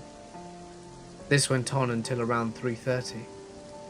Then he stood up, took a moment to survey my camp for a few minutes longer, and then went back down the trail he came from. I have no idea what it was all about, but it freaked me out. I was paranoid that we were being followed for the rest of the trip. I was part of a search and rescue team in Tampa Bay. We were responding to a 34 hunter adrift in a bad storm, a couple of miles offshore. When we were alongside, hooking up our tow harness, our boat and the hunter were at that perfect distance, where the hunter would be at the peak of the wave and we would be at the trough. So the boats were rising and falling opposite from each other in heavy seas, which most people know is a recipe for disaster, broken bones, or worse. As I'm hanging over the stern, trying to thread their trailer eye with our tow line, our boats rotated all of a sudden, so that our stern was directly in front of their bow. The hunter had a huge water spike anchor on the winch attached to the bowsprit. The two blades of the anchor were facing straight down and came crashing towards my face like a guillotine. Out of nowhere, the crew members helping with the tow bridle grabbed me by my PFD and yanked me out the way. One of the blades caught my uniform collar and ripped it clean off just as I was getting yanked out of the way. She saved my life that day, and I don't doubt it for a second. I also had a few words with the coxswain driving our boat once we were back at the dock. Myself and my father were hunting in a wildlife preserve in Florida for hogs. No luck all day, and the opportunity we had fell through when we ran a hog into other hunters. They felt bad and gave us the animal plus an extra. I guess they had somewhere to be and didn't have time to clean them. Whatever. Shit happens. We get back to the front of the park, where the cleaning station and gut pile are located, and sign out. It's very dark now, and the attendant was patiently waiting for our return so that she could get home. My dad starts to clean the animals, and she takes off. We are now the last people in the park besides the rangers. I head to the vehicle to unload the weapons and pack everything up while my dad is at the station. When I finish, I get out of the car and just sit down at one of the picnic tables. I got bored and was looking around into the pitch black forest for a while, just listening to the sounds of nature, when I looked towards the road and saw a silhouette directly center about 50 feet away. Just a little further, then the small light of the check-in station lit up. My mind immediately jumped to the conclusion that it was a deer. I was thinking, cool, this will make a great photo. They know they are safe out of season, so they do stuff like this. I get the camera, and the shape slowly moves right, in a precise, slow movement. That isn't the trait of a deer. I see it was facing me as it moved, and now is slightly angled while maintaining direct eye contact with me. I can kind of make out the shape, and it's then that I realize what it is. A fabled panther. One of the rarest big cats on the planet. A big one. I yell at my dad that there is a panther, and that I'm loading the biggest gun we have for safety. My dad is super mellow, saying it's just watching us, and that there is nothing to worry about, but to have a weapon ready just in case. I ended up loading my Marlin .444 while watching the feline the whole time. I finished in record time and sling it on my shoulder, but I have my camera and a picture would be fantastic. So I start taking pictures. After the first 3 with flash, he runs off in what looks like the direction of the gut pile road. But he's still out there, close, and my dad is cleaning fresh meat. The cleaning area is clear, but borders on dense forest that were around 10 feet away from him. I was on edge the whole time. The ranger station. I grew up in a UPCI church until they weren't conservative enough. So our church decided to leave the organization and only associate with other extremely conservative Pentecostal churches. For example, we weren't supposed to fellowship with anyone who didn't have the same holiness standards as us. Examples of these standards: women weren't allowed to cut their hair, wear pants, makeup or jewellery. No TV was allowed or internet in your homes. Men couldn't wear shorts, and everyone had to wear long-sleeved shirts. Certain reading materials were prohibited, no alcohol was allowed to be consumed, and any music that wasn't suitable for Sunday morning service wasn't allowed to be listened to, period, including contemporary Christian music. Some people weren't even supposed to communicate with their family members. I left eventually, after learning about the cult, and about science, history and religion and archaeology at college and online. I also learned about sexual abuse, embezzlement, emotional and other physical abuse that had taken place over the years at the church. After confronting the pastor, who may never be questioned about such matters, I was pretty much excommunicated for 2 years. I've been doing better since then, but I still suffer for having been brought up in a cult. I managed to also rescue my sister from there a few months ago, and we're much happier now. I still lost a lot of my friends, but I've been able to make new ones. I'm now more agnostic than religious. My dad worked in the offshore drilling industry in Nigeria in the 90s, and him and some French company men were heading out on a platform when they got boarded by pirates. 5 Frenchmen got beheaded before my dad and the rest of the crew took the ship back. He told me about this when I asked him if he ever killed someone.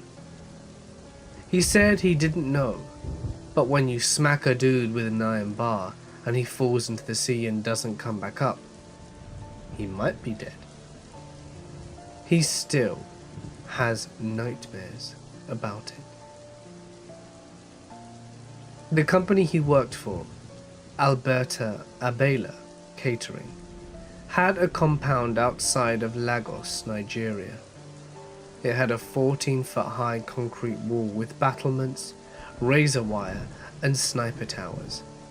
It had a full-time security staff of mercenaries from somewhere, I think it was the Congo. And one night, the Igbo tribesmen decided to raid the compound. So, like 100 of these guys assaulted the compound, throwing thick rugs over the razor wire and having guys lay on it and their bodies run over the top. The mercenaries managed to kill all of them, and I think 5 of the mercs got killed with machetes. My dad said they were burning bodies for 2 days after that. It just goes to show how serious these people are about security, and how dangerous all of it really is. One time, I was with 2 friends on a hike in a wood at night in Texas, and about a mile in, we see a man standing perfectly still in a white shirt up ahead on the trail, not moving. It was so dark, we could not tell if he was facing us, and all we had was a shitty pocket flashlight, the kind shaped like a lighter that you would squeeze. This was the 90s, so no iPhone lights. I squeezed my light, and I could barely see a flicker in his eyes. He was definitely staring at us. We waved and said, "Hey man, how's it going?" No response. "Hey, what's up, dude? Say something back to us." Nothing. Then my friend said, "Dude, this is freaking me out. We should go." I was trying to seem tough, so I said, "Nah, he's way over there. Let's just stop here and see if he grows some balls and stops trying to freak us out on purpose." Right then, my other friend taps on my shoulder and points to our right. "I think I hear something," he says. I hear nothing. I say this as I point the flashlight to the right and reveal a large man dressed in all black with a ski mask coming at our flank. Stealthy, but not that slow. As soon as the light hits him, he starts coming faster, and the guy in the white starts walking towards us. We ran the hell out of there screaming like little children, got in the car, and burned rubber to get out of there as quickly as possible, nearly taking out a fire hydrant. I was working as a security guard one night at the local high school pool. A friend drove by to bring me some lunch around 2 a.m. He stayed for a bit, and we were just shooting the shit in the parking lot while I ate my food. Then all of a sudden, in the dead silence of the night, there was a big splash from the pool behind us, like a large person doing a cannonball off the high dive. We both looked at each other surprised. I immediately took off running towards the pool, through the parking lot, and around a small structure that served as an admin building. I was ready to catch my first perpetrator ever, figuring it was just some troublemaking kids. I rounded the corner, and I couldn't believe what I saw. Nothing. There was no sign it ever happened. The water was completely still. The concrete around it was dry, and there wasn't a person in sight. Not to mention, the pool was surrounded by an 8-foot iron fence, so there's no way for a quick getaway. It wouldn't have taken me more than 15 seconds to reach the pool from where I was standing. I've never believed in ghosts, but that was definitely the creepiest thing I've ever seen and heard. Bonus story. My roommate at the time was a volunteer EMT. He woke me up one Tuesday morning, holding a bottle of scotch and saying that he needed help. He told me this story as we polished off the bottle. They get a call that all available units, police, fire, ambulance, first responders, everyone, needs to show up at this house. Dispatch tries to explain, but just said everyone is screaming and I can't understand what's happening. By the time he gets there, 2 police officers and a first responder are in the yard vomiting. His group runs inside to find the first ambulance crew shaking and crying. Now, his crew gets completely concerned, but runs into the bedroom. What he happened to see was something out of a horror film. Blood on the ceiling, on the walls, on the floor, everywhere, and especially over a naked male and naked female. They are both screaming, and no one can understand where the blood came from. They check the male. He has no wounds, so they escort him out, and they begin to check on the woman. In between her legs is a constant stream of blood, and it looks like her vagina had been chewed up by a power tool. And that's when they saw it. Literally. This couple decided to make their own sex machine out of a reciprocating saw. But they decided to slide the dildo onto an actual saw blade. When they turned up the speed, well, guess what happened? Miraculously, she survived, but I'm sure with major, irreversible damage. Hey guys, it's Mort here, and thank you so much for listening. I hope you enjoyed tonight's compilation for this dark and stormy night. But for now though, I have the utmost pleasure to announce the winner of the 8th surprise mystery box. And the winner is Lauren Simon. Congratulations. Please send me an email to claim your prize. Make sure that you don't forget to drop a like and leave a comment to get your entry into the competition, and to have hit the subscribe button and bell icon to be up to date with everything I post. Today, as I said before, was the first day for your chance to win box 9, so make sure you enter tomorrow and the next day to get your entries in. But anyway, for now guys, I'm gonna sign off. Stay awesome, and I'll see you in the next one.